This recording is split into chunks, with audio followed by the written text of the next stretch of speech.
करता हूँ, भारती को नमन करता हूँ। इस सभा के अध्यक्ष आदरणीय श्याम भैया, सभी पदाधिकारी, मेरे मार्गदर्शक बंसाली जी साहब, प्रकाश भैया, रोटेरियन विजय भैया यहाँ पर हैं, मेरे सह प्रशिक्षक नेताजी यहाँ पर है, मोदिनी दीदी यहाँ पर है, आदरणीय मंच एवं परम आदरणीय सदन। 2400 सेकंड मुझे आपसे वार्तालाप करने का समय मिला है, यहाँ पर समाप्त हो चुके हैं। अगर समय से चलना चाहूं तो 900 सेकंड मेरे पास बचते, 1500 सेकंड समाप्त हो चुके हैं। लेकिन समझता हूं कि हमने अंग्रेजों ने जो कुछ सीखा है, जितना कुछ हम पाश्चात्य संस्कृति से सीखा है, उसमें जितनी बातें वो सारी की सारी गलत सीखी है। सीखना ही होता उनसे तो टाइम मैनेजमेंट सीख लेते हैं तो शायद ये सब कुछ बराबर हो जाता। लेकिन फिर भी मैं अभिनंदन करता हूं कि हमारा कार्यक्रम बहुत समय पर चल रहा है। नहीं तो कई जगह ऐसा होता है कि हम 2-2 घंटे बैठे रहते हैं। लेकिन आज जिस ढंग से कार्यक्रम का नियोजन किया, आप कदापि राजस्थानी महिला मंडल लातूर, बिल्कुल इस बात का बुरा मत मानिए, मैं आपका अभिनंदन करता हूँ। इतनी तारीफ आपकी सुनी है तो मुझे लगता है पूरे देश में जब मैं घूमता हूँ तो इस आज के बाद राजस्थानी महिला मंडल लातूर का नाम मेरे भाषण में खत्म हो गया, क्योंकि महिला मंडलों के इतने झगड़े मैंने देखे हैं। केवल राजस्थानी महिला मंडल लातूर यहाँ पर ऐसा था कि एक भी महिला मेरे कान में आकर कुछ गुनगुनाई नहीं। अदरवाइज पूरे देश में घूमता हूं तो कोई ना कोई आके किसी न किसी के बारे में बोलती है, आप तो आदर्श है, आदर्श। आपको तो पैनल है, पता नहीं कहां से कितने लोग चले। लेकिन मेरी आप लोगों से गुजारिश है, मैं पहले गुजारिश कर देता हूं कि 2 बजने के बाद भी आप यहीं टिके रहना इसी दिन से, क्योंकि उसके तो हाईलाइट्स देखने मिल जाएंगे। उसका रिजल्ट तय है, मैं आपको बता दूं, उसका रिजल्ट भी तय है। एक जितना एक हारना है, ये भी तय है। इसलिए आप रिजल्ट की चिंता ना करें, कौन जीता कौन नहीं जीता आप सस्पेंस बाद में खोलना, जाके हाईलाइट देख लेना, फिर किसी से बात कर लेना तो आपको वो भी पता चल जाएगा। लेकिन यहाँ पर जो लोग आए हैं उनको आप सुनेंगे तो हो सकता है आपके जीवन में एक परिवर्तन आ जाए। तो ये परिवर्तन बहुत ज्यादा इंपॉर्टेंट है, वो क्रिकेट मैच से भी ज्यादा है। शुभकामनाएं हमारी भारत देश के साथ है, हिंदुस्तान के साथ है। हिंदुस्तान की टीम अब तक जीतती है, आगे भी जीतती रहेगी। लेकिन अब तक हमारे साथ क्या हुआ, इस बात को हमको समझना बहुत जरूरी है। जब मैं मेरे बारे में विचार कर रहा था, सोच रहा था एक दिन बैठे बैठे, तो शाम भैया मैं आपको बताऊं कि मैंने सोचा कि मैं मेरा काम तो करता हूं, मेरा परिवार का काम करता हूं, और फिर जब रास्ते से जा रहा था तो देखा मैंने कुत्ते बिल्ली भी अपना काम कर लेते, तो मैं अलग क्या करता हूं। फिर मेरे दिमाग में आया कि अरे यार, ये काम तो कुत्ते बिल्ली कर लेते, फिर मेरा क्या रोल है, मेरा तो कोई भी रोल नहीं। फिर मेरी जिम्मेदारी क्या है, ईश्वर ने मुझे इस जन्म में क्यों भेजा। 7 जन्मों में से ये 5वां जन्म है। यहां से प्रारब्ध सही रूप से बनते हैं, यहां से या तो आपकी गति होगी या अधोगति होगी। तो जब ये जन्म मुझे दिया है, इसका मतलब ईश्वर मुझसे कुछ और चाहता है।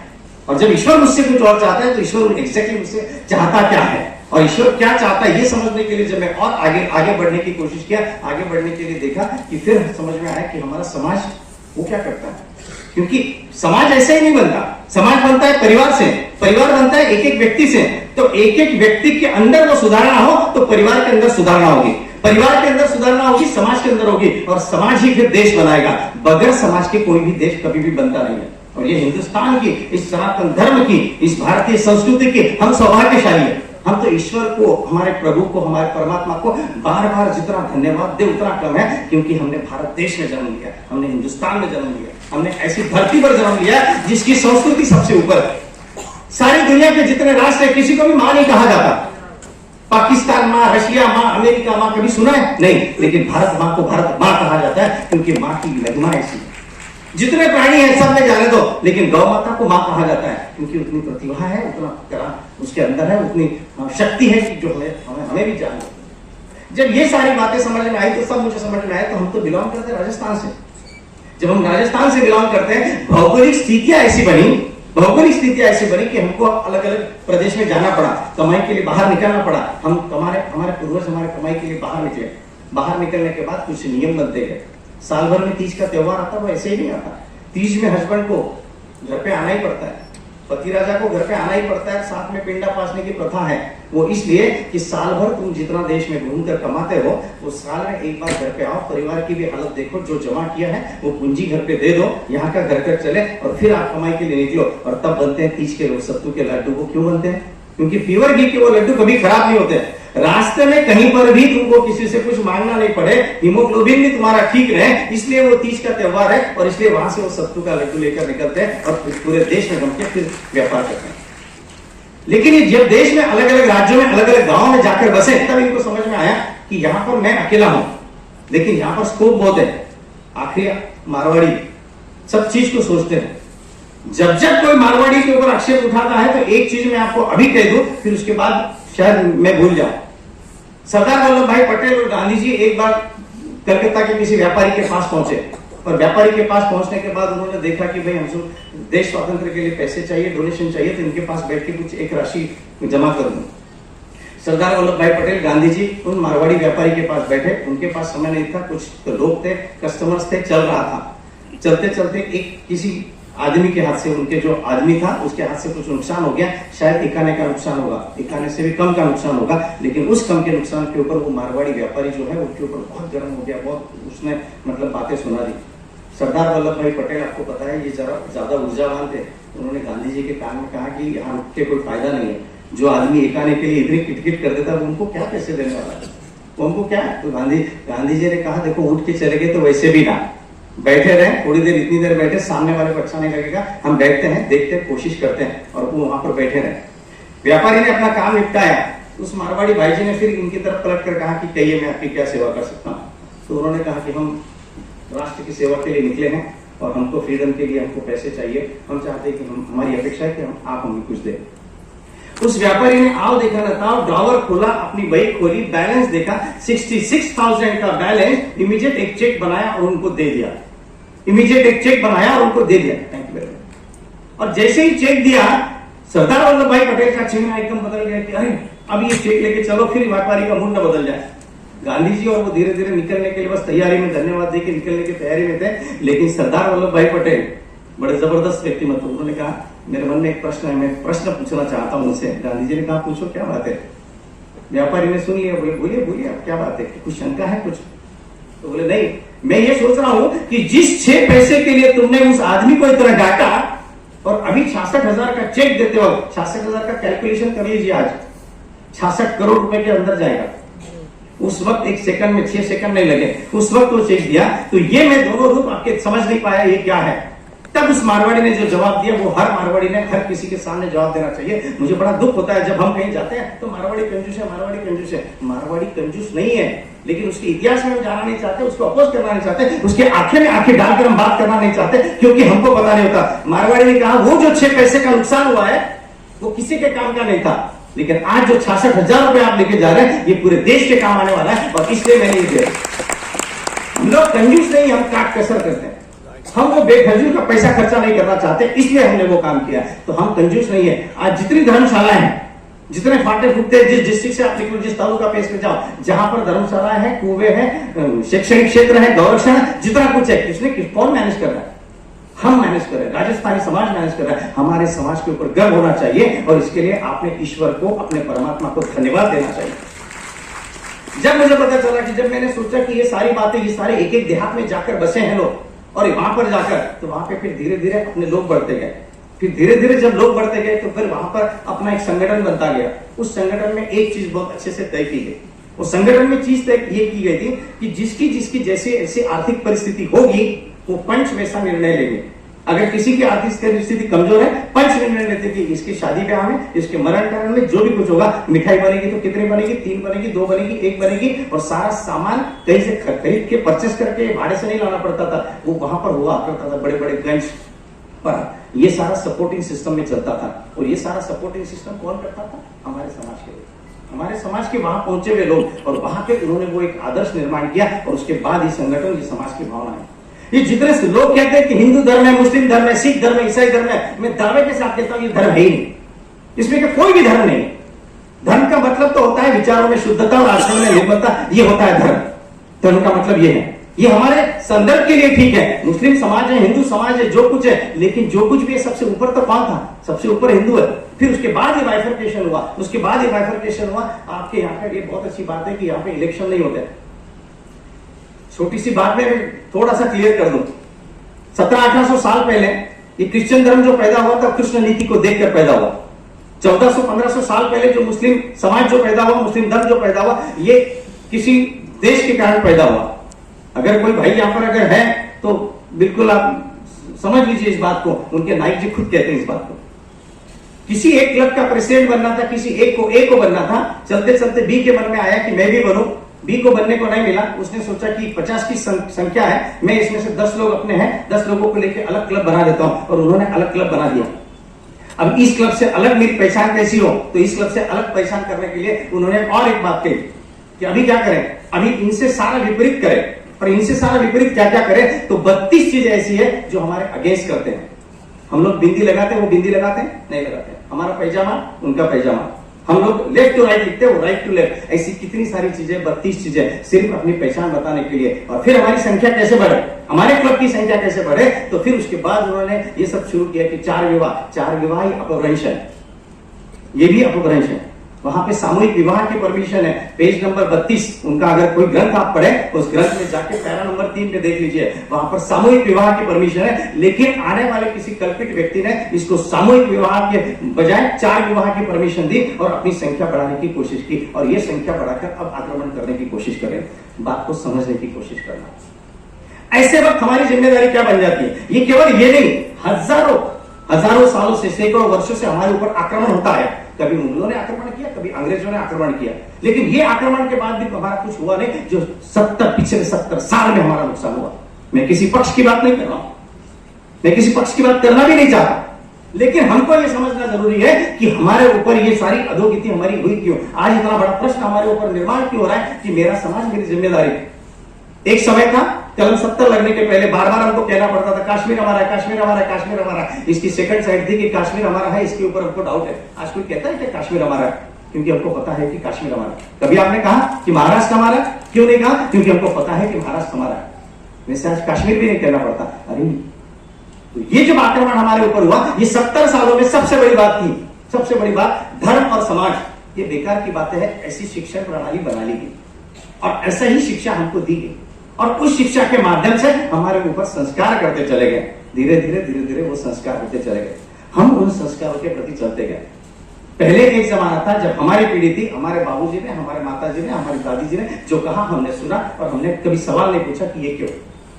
लेकिन आज जब हमारा बच्चा पूछता है कि ये क्यों, हमारे पास जवाब नहीं है, और फिर बाहर जाके सीखता है, वो बोलता है कि आपके पास तो जवाब ही नहीं, इसका साइंटिफिक रीजन ही नहीं पता, और इसका साइंटिफिक रीजन हमको पता नहीं, हम हमारे बच्चों को जवाब नहीं दे सकते, इसलिए हमारे बच्चे हमसे किस ढंग से दूर हो रहे हैं। तो सबसे पहले ये काम जितना माता को श्रेय जाता है, उतना माता को इस बात का भी एहसास होना चाहिए कि हमारी अज्ञानता के वश हमारी ये पीढ़ी भटक रही है।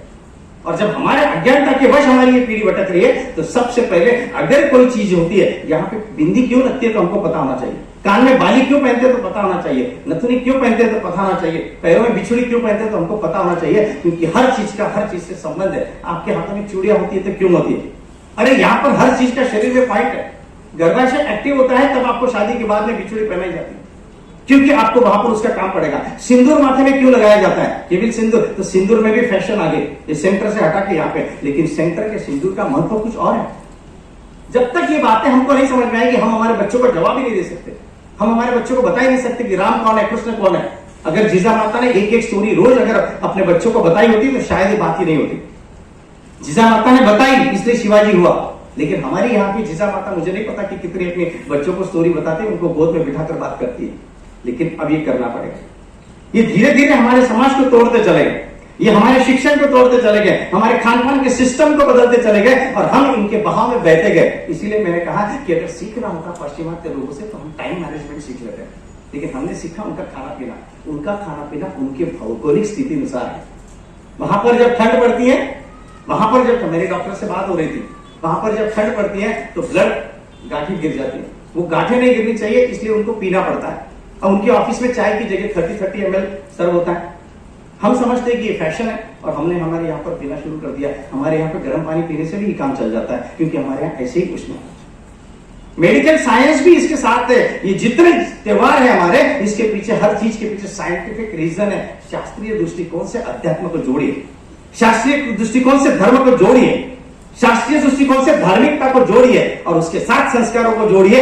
देखिए इतना आनंद आएगा। ये जितने लोग वापस जा रहे हैं, जितने लोग इस बात को नहीं समझते, वे सारे के सारे, आज अगर हम हमारे बच्चों को कहें जड़ूला उतार दो, तो आज अगर हमारे बच्चों को हम कहें जड़ूला उतार दो, तो वो कहेंगे हैं या बेटा कौन जाएगा, राजस्थान में कौन जाएगा, देवी मारे कौन जाएगा, ऐसा वैसा दूसरे सिस्टम से समझाओ इनको। जब बच्चा जड़ूले का भी बहुत बड़ा साइंटिफिक रीजन है। बच्चा जब रेंगते रहता है तो उसका ब्लड का प्रेशर सेम रहता है, तो उसका ब्रेन का डेवलपमेंट नहीं होता। जब वो 6 महीने के बाद क्यों जड़ूला होता है? क्योंकि 6 महीने के बाद बच्चा खड़ा होता है तो उसका ब्लड सर्कुलेशन का फ्लो इधर कम होता है, ब्रेन के डेवलपमेंट के लिए जगह मिलती है। और जड़ूला होता रहेंगे तो फिर उसका जो बाल चले जाएंगे, उसके बाद विटामिन डी का जो सपोर्ट मिलता है, ब्रेन जबरदस्त तरीके से डेवलप होता है। जड़ूला इसलिए उतारना चाहिए। कितनी माताओं को पता था? अब आपके बच्चों को बताइए, जिसने जीन्स पहनी है, जिसने टी शर्ट पहनी है, बताइए उसको कि कैसे कैसे जड़ूला नहीं उतारेंगे। ये जड़ूला, क्योंकि जब बच्चों के डेवलपमेंट की बात आती है, बड़ी अच्छी कही कलेक्टर मैडम ने बात, आपको तो अब सपोर्ट भी मिल जाता है हस्बैंड लोगों का, कि वो तो डायपर भी बदल देते हैं, बच्चों को भी संभाल लेते हैं, पेरेंट्स मीट में अब तक आप ही जा रहे हैं। लेकिन अगर ये बात है, तो अब ये बदलाव कहां से आना चाहिए? ये बदलाव, फिर से एक बात करूं, ये बदलाव आना चाहिए सिर्फ अपने आप से। अपने आप से ये बदलाव आना बहुत ज्यादा जरूरी है। तो सबसे पहले बदलाव कहां से आएगा? सबसे पहले बदलाव कौन लाएगा? और बहुत बड़ा नहीं लगता है इसके लिए। अब अगर आप कोई कहे कि मुझे बहुत बड़ी समाज सेवा के लिए बहुत बड़े पैसे लगेंगे, कैसा लगेंगे, कैसा, कुछ भी नहीं लगता, कुछ भी नहीं लगता। मैं आपको बताऊं, सिर्फ इच्छा शक्ति लगती है। अगर हमारे भीतर ये इच्छा शक्ति है तो इस धर्म को, इस देश को, इस समाज को, इस परिवार को और हम अपने आप को बचा सकते हैं, एक उन्नति की ओर लेके जा सकते हैं, एक आदर्श निर्माण कर सकते हैं। बड़ी मुश्किल से इतना अच्छा राजा हमको मिला है इस देश को चलाने के लिए, कम से कम उनकी एक एक बात को समझने के लिए। कितने सैकड़ों सालों से हम लड़ रहे थे उस राम को समझने के लिए। राम तो अब जाके समझ में आने की कोशिश करे, समझा नहीं है, समझा नहीं है। जिस रामायण की कैकेयी को आज भी लोग विलन कहते हैं, अब जाके उसके ऊपर रिसर्च हुआ तो पता चला कैकेयी हीरोइन नहीं, कैकेयी तो हीरोइन है, विलन नहीं है, हीरोइन है। क्योंकि राम को सबसे ज्यादा चाहने वाली कौन थी? कैकेयी। और कैकेयी ने क्या काम किया? कैकेयी का एक युद्ध हुआ था, कैकेयी योद्धा भी थी। राजा दशरथ के साथ जब युद्ध लड़ने गए थे तो उनका युद्ध हुआ था बाली के साथ, और बाली के अंदर एक शक्ति थी कि भाई आदि शक्ति खींच लो। आदि शक्ति खींचने के बाद दशरथ का हारना निश्चित था। जैसे ही दशरथ राजा हार गए, बाली ने शर्त रखी, या तो कैकेयी को छोड़ के जाओ या फिर मुझे तुम्हारा मुकुट दे दो। निर्णय हुआ कि मुकुट दे दिया जाए। कैकेयी को छोड़ देंगे तो कैसे चलेगा? क्या जवाब देंगे?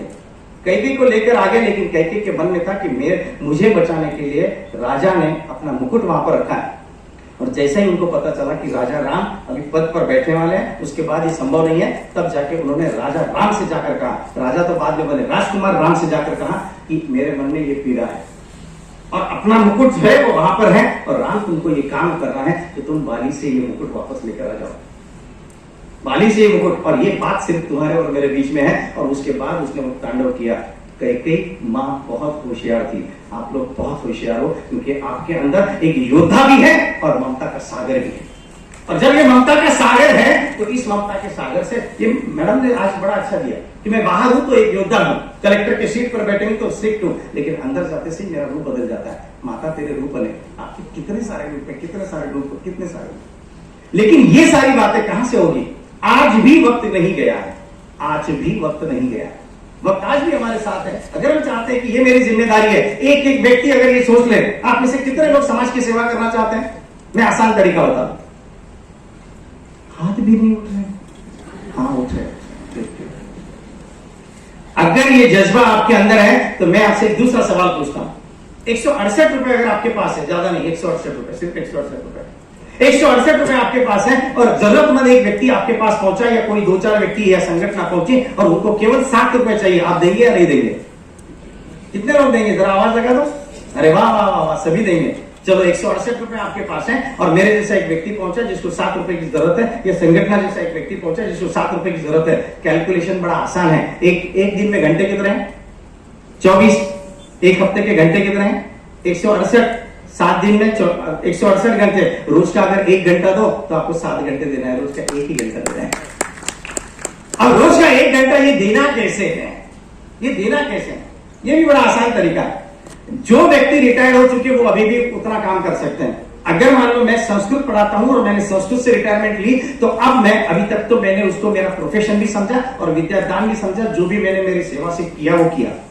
लेकिन आज के बाद अभी मुझे गवर्नमेंट की पेंशन मिलने वाली है, 2 मिनट के लिए नहीं भी मिलने वाली है, लेकिन अब मेरा काम बनता है कि यहां से मेरे प्रारब्ध दुरुस्त होने का और एक मौका मुझे मिल गया। जिन बच्चों के पास पैसे नहीं है, जिन बच्चों की सीखने की इच्छा है, या जिन बच्चों की ये कैपेसिटी नहीं है कि वो कुछ खर्चा करें, लेकिन तीव्र इच्छा है, आप जाके उनको फ्री ऑफ कॉस्ट सिर्फ 1 घंटा मार्गदर्शन करो, निःशुल्क। आपका मन भी लगा रहेगा, आपके मन के साथ साथ आपकी हॉबीज भी पूरी होगी, क्योंकि आपकी उसमें मास्टरी है। और ये मास्टरी के साथ साथ वो बच्चे वो संस्कृत भाषा जिसको हम लुप्त होने की बात कर रहे हैं, उस संस्कृत भाषा को सीखेगा। और ये संस्कृत भाषा का फायदा बहुत ज्यादा है। जब हम श्लोक पढ़ते हैं, हमारी जीवा, हमारे उच्चारण बहुत क्लियर होते हैं। जिस चमक की काढ़ी खाने की जरूरत नहीं पड़ती, क्योंकि संस्कृत का श्लोक 1 2 3 बार जो भी है, आपके श्लोक जो आते हैं।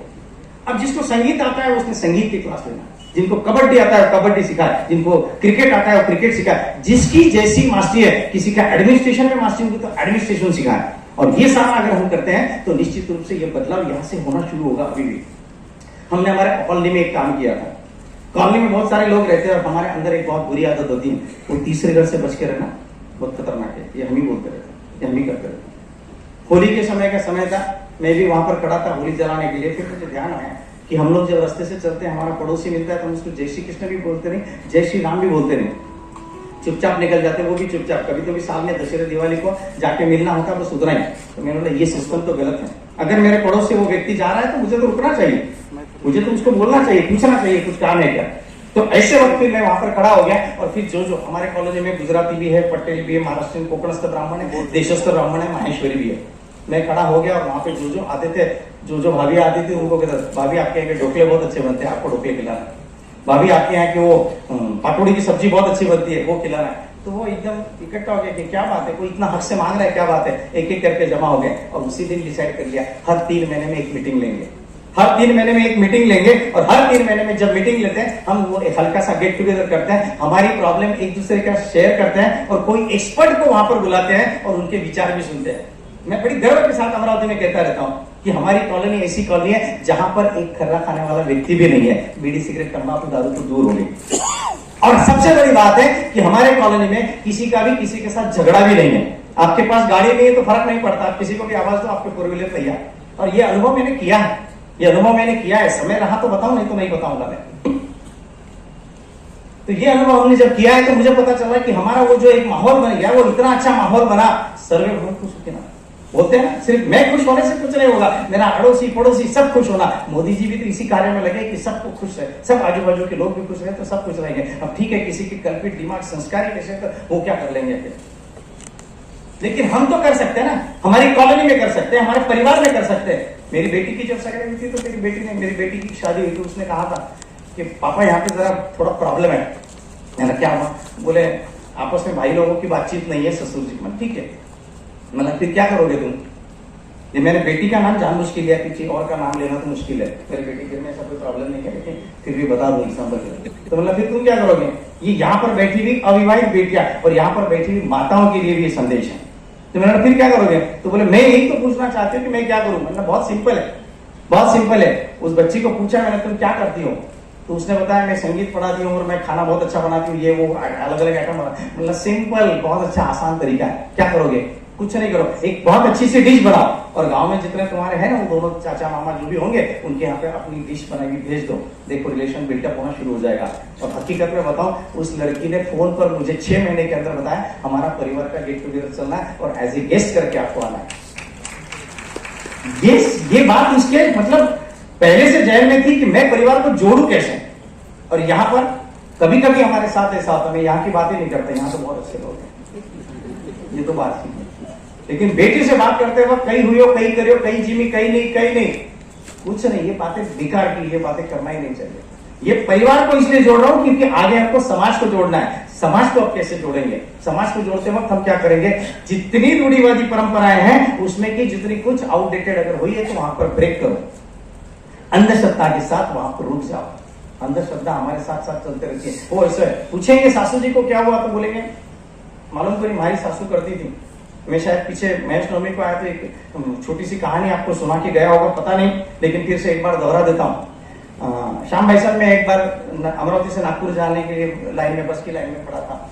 बस की लाइन में खड़ा था तो सारे लोग ऐसे ऊपर देख रहे थे, 10-12 बस आने की थी। तो मैं भी खड़ा हो गया, मैं भी ऊपर देखना शुरू किया। थोड़ी देर से मुझे ध्यान में आया कि ऊपर तो कुछ दिख नहीं रहा, ये लोग देख क्या रहे। मैंने सामने वाले से पूछा कि भाई साहब आप क्या देख रहे, तो बोले मेरे सामने वाला देख रहा है इसलिए मैं देख रहा हूँ। Very good.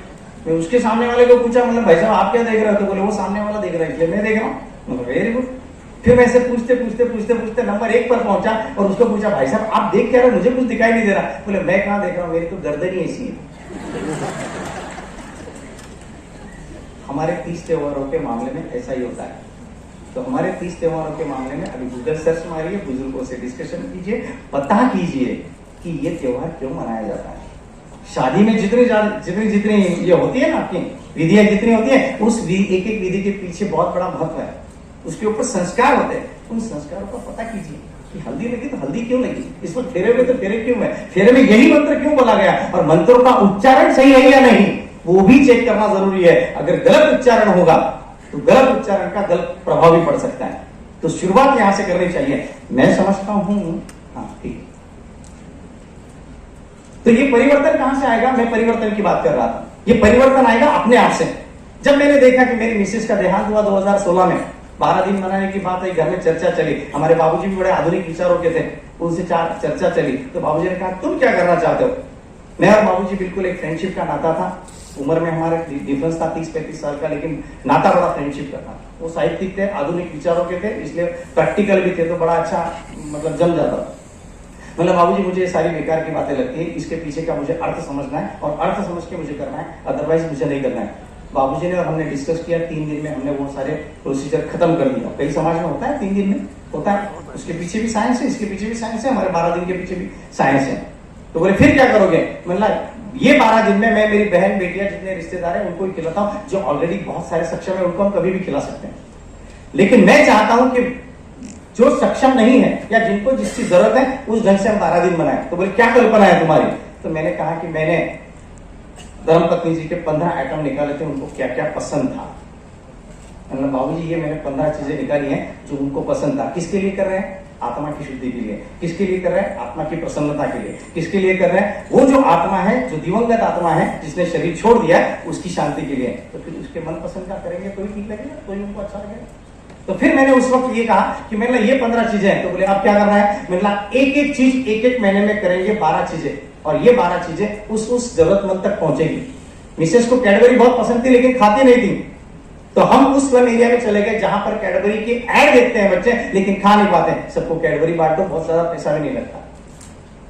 फिर एक स्कूल में चला गया, ठंडी का समय था, दिसंबर का महीना था, जहां पे पता चला कि बच्चों के फटे हुए कपड़े हैं। यहाँ तो स्वेटर बहुत दूर की बात है, वहां की संख्या ले ली, कितनी है संख्या 67, लड़के कितने लड़कियां कितने, उनकी साइज क्या, बस उतने स्वेटर खरीदे और उनको दे दिए। 1 महीने का प्रोग्राम ये हो गया। ट्रेन जाती है, 20 रुपए की बॉटल खरीदने की ताकत नहीं है, क्योंकि 20 रुपए में तो कैसे तो भी जनरल बोगी में अपना जगह पकड़ के बैठता है आदमी। वहां पर पानी की सेवा चलती है, तो वो पूरी सेवा ले लो 1 दिन की, हो गया। ब्लड डोनेशन में मेरी मिसेस को बहुत इंटरेस्ट था और उसी की वजह से मैंने भी ब्लड डोनेट करना शुरू किया। हमने दोनों ने 7 बार किया, उन्होंने 29 बार किया, मेरा 72 बार हो गया, केवल उनकी महिमा। तो आखिरी में जब वर्ष श्राद्ध की बात आई तो मैंने कुछ नहीं किया, मैंने कहा कि एक ऐसा प्रोग्राम करना है कि जो रक्तदान शिविर हो, लेकिन ये हरदम स्मरण रहे। मैंने मेरे दोस्त से कहा कि भाई तुम्हारे पास क्रिएटिविटी बहुत है, ये रक्तदान शिविर मुझे लेना है अंतिम, क्योंकि 12वां महीना है, 11.5 महीने हो जाते हैं, वर्ष श्राद्ध है, तो अभी इसमें क्या करेंगे। तो बोले आप क्या करना चाहते हो, मतलब अभी समय कम बचा है, क्या करेंगे, मतलब सर्टिफिकेट बनवाएंगे कुछ, अभी और कुछ बचा नहीं मेरे दिमाग में कुछ।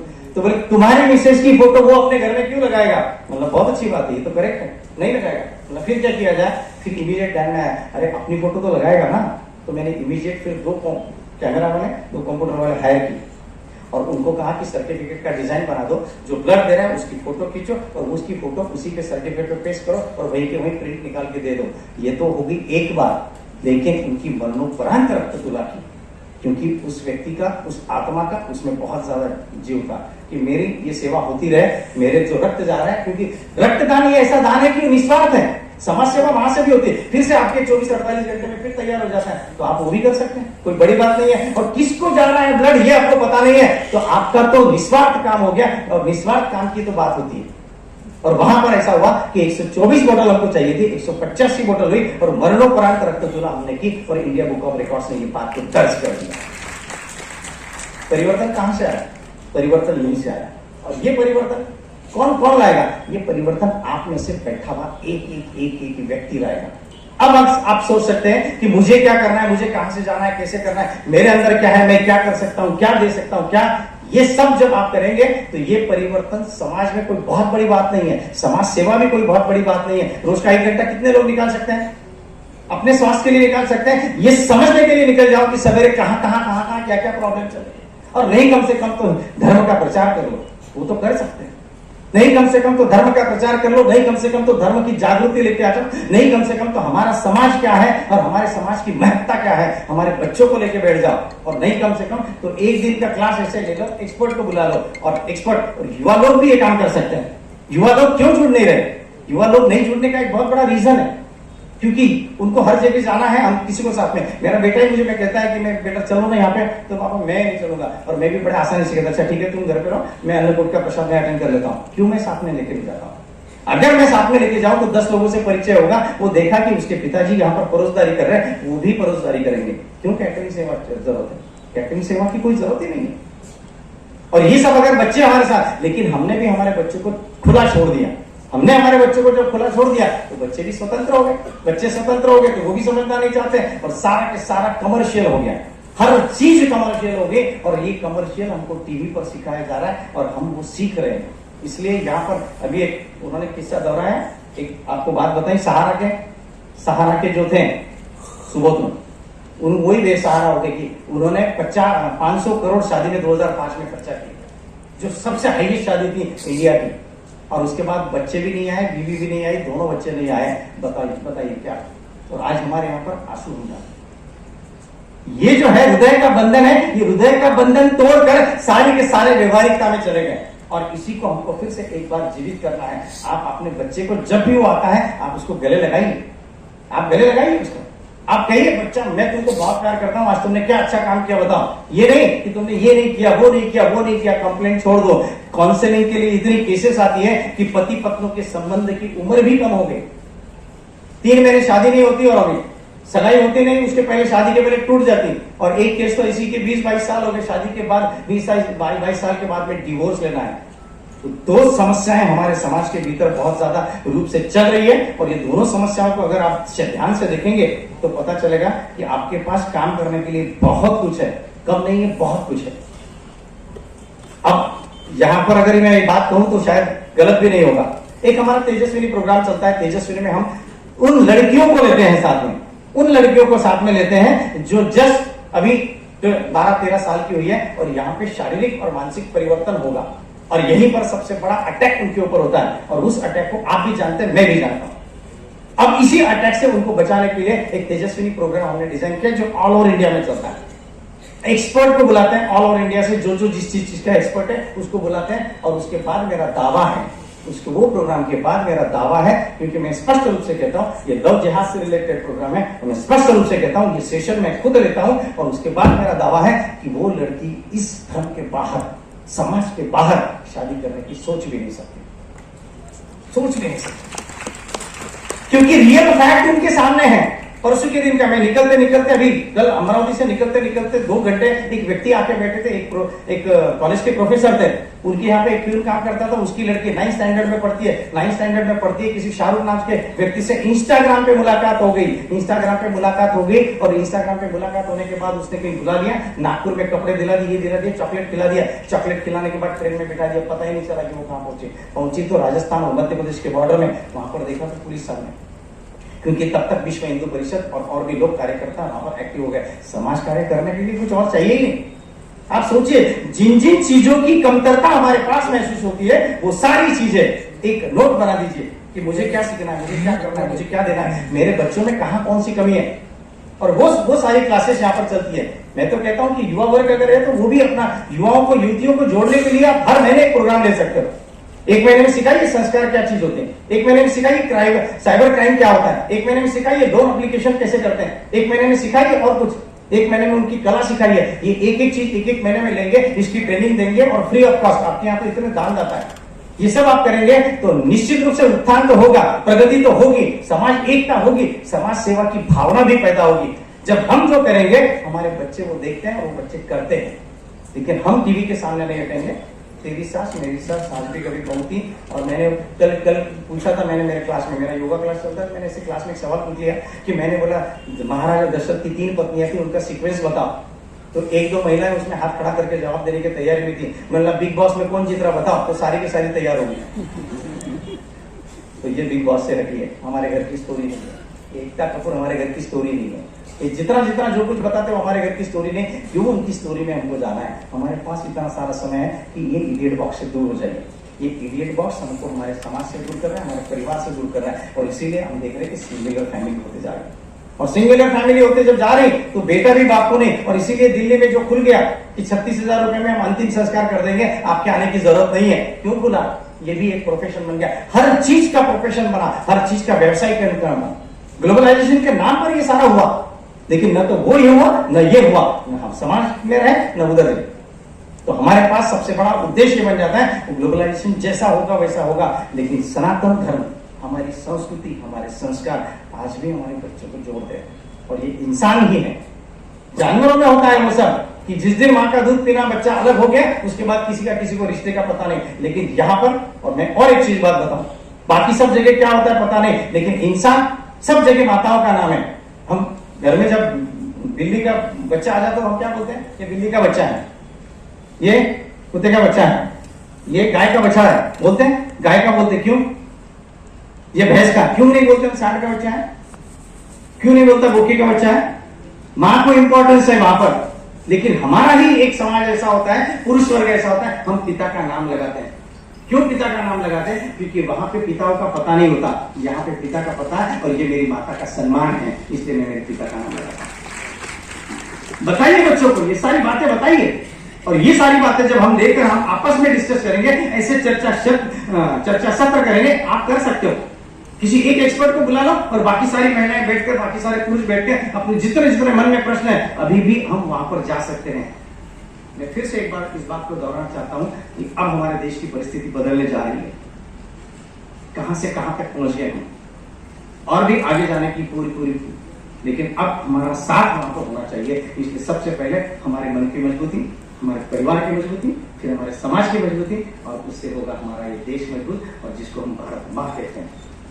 मैं बड़ा सौभाग्यशाली हूं कि मुझे फिर से चंद महीनों के अंदर आपने बुलाया। मेरा समय समाप्त होते जा रहा है, 2400 सेकंड होते जा रहा है। मैं अपने वाणी को यहाँ पर विराम दूंगा। मैं आप सभी का तहे दिल से शुक्रिया अदा करता हूँ, खास करके राजस्थानी महिला मंडल लातूर, जो बहुत समय से मेरा संवाद इनके साथ चल रहा था। मैं वहां उनका भी धन्यवाद देना चाहता हूँ, और मैं इनका आप सभी का धन्यवाद देना चाहता हूँ, क्योंकि जब तक मेरी मिसेज जीवित थी वो मेरे भाषणों में चलती थी, और मेरे साथ घर में वो भी इतना शांति से नहीं सुनती थी जितना शांति से आपने सुना। जय हिंद, जय भारत।